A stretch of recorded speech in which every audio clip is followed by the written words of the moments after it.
we say to America is to be true to what you said on paper. And we have come here to dramatize a shameful condition.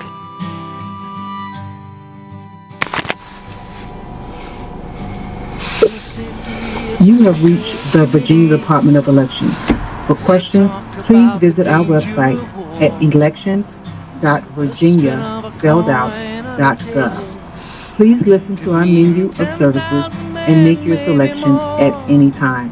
For questions regarding voting information, including registration, photo identification, absentee voting, and provisional voting, or if you are an elected official, please press 1. For campaign finance, candidate, and PAC questions, please press 2. If you have a complaint,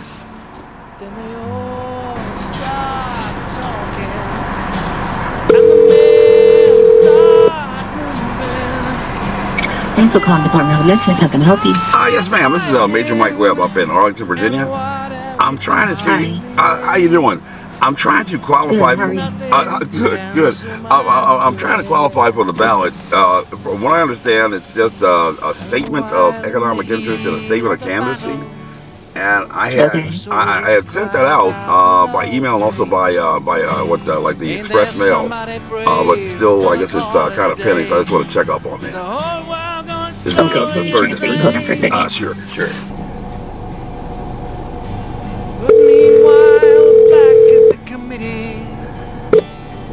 Hi, you've reached Alex Nichols at the Virginia Department of Elections. I'm sorry I'm unavailable to take your call right now, but if you leave your phone number, your name, and a brief message after the tone, I'll get back to you as soon as I can. Thank you and have a great day. At the tone, please record your message. When you've finished recording, you may hang up or press 1 for more options. Hello, this is Major Mike Webb calling from Arlington, Virginia, the 3rd House District.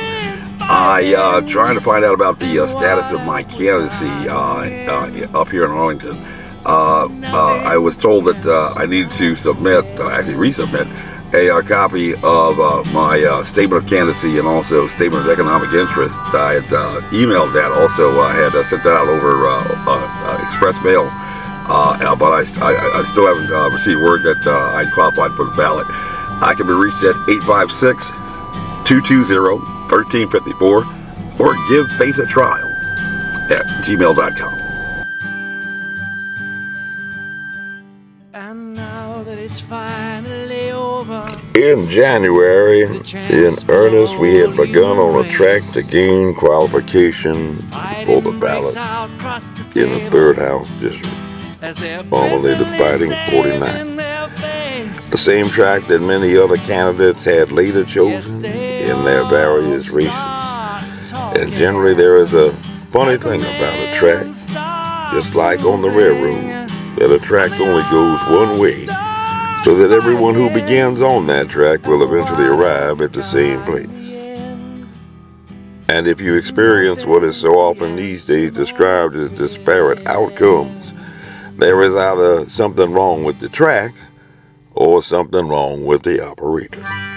There may have been a derailment on the track along the way, or there may have been a switch signal that was triggered to bring about these disparate outcomes, creating inequitable distributions. Or there may have been something wrong, a fatal defect attributed to the operator, keeping an open mind to all possibilities. And perhaps, like with a coronavirus, sometime we may never know the answer. But today the votes have been counted for the Arlington Democrat primary in what was described as ranked choice voting for the very first time, in which some today are celebrating a victory while others are dealing with a defeat. But in Arlington they are determined yet to fight on anyhow for their party and a victory together in November. But as of this late hour, the fate of one candidate remains uncertain on the day after the celebration of a new holiday, Juneteenth. And so we have come here today to dramatize a shameful condition. In just a few months, the nation will celebrate the 60th anniversary of an aspirational speech of a friend of my father, who had himself been the son of a franchise monarch, who had himself been at least the son of an emancipated slave, if not a slave himself, in which he had announced that he was happy to join with others on that day in what would go down in history as the greatest demonstration for freedom in the history of our nation.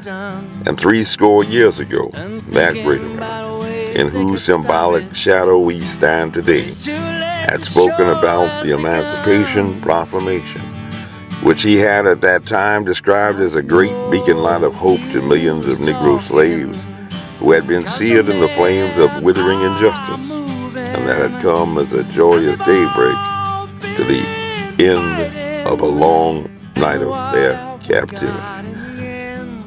They had begun on a track, along with others, and yet experienced disparate outcomes. But despite a recently celebrated national and state holiday observing otherwise, it was his considered opinion as a civil rights leader that 100 years later the Negro still was not free. 100 years later, he had thought that the life of the Negro was still sadly crippled by the manacles of segregation and the chains of discrimination. 100 years later, he had believed that the Negro lived on a lonely island of poverty in the midst of a vast ocean of material prosperity. 100 years later, he had suggested that the Negro was still languished in the corners of American society and found himself in exile in his own land, experiencing disparate outcomes from others. And today I've been told by those who had celebrated recently a holiday that I ain't really black. And so we've come here today to dramatize that shameful condition. 3 years later, in 1968, that same fellow clergyman of my father, a Negro clergyman, had said that he could remember when Negroes were just going around so often, scratching where they didn't itch and laughing where they were not tickled, so far down that even down looked up, a disparate outcome. And he believed that that day was all over. But quite obviously it was not in 1963 or in 1968, but we mean business now. And we are determined to gain our rightful place for all people in God's world, and that's all this whole thing is all about. We aren't engaged in any negative protests, in any negative arguments with anybody. We are saying that we are determined to be men. We are determined to be people. We are saying that we are God's children, and that we are God's children, and we don't have to live like we are forced to live today. This campaign began in earnest back in January, not even with a hope of electoral victory at the polls, but certainly with a reasonable belief that there would not be any unnecessary or unlawful impediments placed in the way and access to the ballot and polling places. And it is significant that the sole issue, the learning loss that most adversely affects our children of color, has been the driving impetus for commencing this campaign, an issue about which not even the candidates for the Arlington Public School Board or the County Board have chosen to address. And a voice that at least today is silenced. And today I am not pleased about what one Chief Justice of the Supreme Court had described as perhaps the most important function of state and local government, a dream deeply rooted in the American dream. I am not pleased that this nation has not risen up to live out the true meaning of its creed. Behold these truths to be self-evident, that all men are created equal. I am not pleased that the red hills of Georgia, the sons of former slaves and the sons of former slave owners have not yet been able to sit down together at a table of brotherhood. I am not pleased that even in the state of Mississippi, a state once sweltering with the heat of injustice, sweltering with the heat of oppression, has not yet been transformed into an oasis of freedom and justice. I am not pleased that Reverend King's 4 little children do not yet live in a nation where they will not be judged by the color of their skin, but by the content of their character. I am not pleased. I am not pleased that not only way down in Alabama, might we find vicious racists and others having lips dripping with the words of interposition and nullification, because right here in Arlington, little black boys and little black girls, little girls and boys of any color cannot yet, even today, join hands with little white boys and white girls as sisters and brothers. I am not pleased today. And again, in a sense, we've come to our nation's capital to cash a check that America has given to some people, not just people of color, which has come back marked insufficient funds.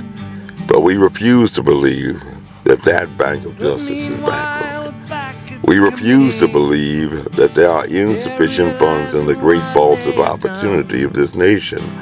It is just simply a matter of will.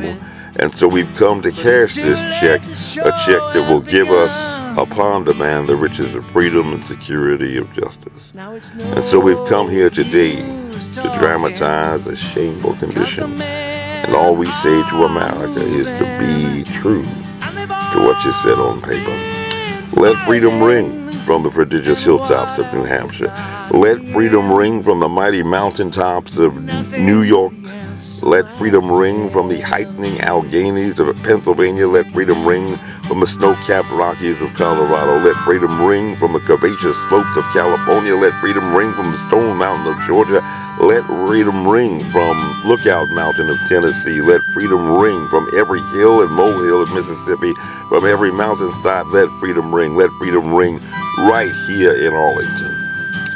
Because at least Reverend King had believed that when this happens, when we allow freedom to ring, when we let it ring from every village and every hamlet, from every state and every city, we will be able to speed up that day when all of God's children, black men and white men, Jews and Gentiles, Protestants and Catholics, will be able to join hands and sing in the words of the old Negro spiritual. Free at last. Free at last. Thank God Almighty. We are free at last. And we have come here to dramatize a shameful condition. Nothing's the answer, my friend. This message was approved by Major Mike Webb. Honest.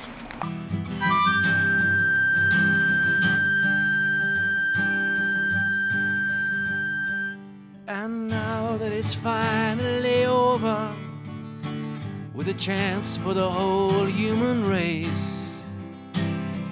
fighting breaks out across the table as they're busily saving their face.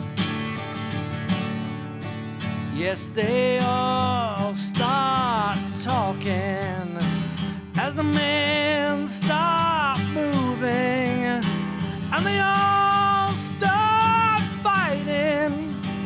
And what have you got in the end? Nothing's the answer, my friend.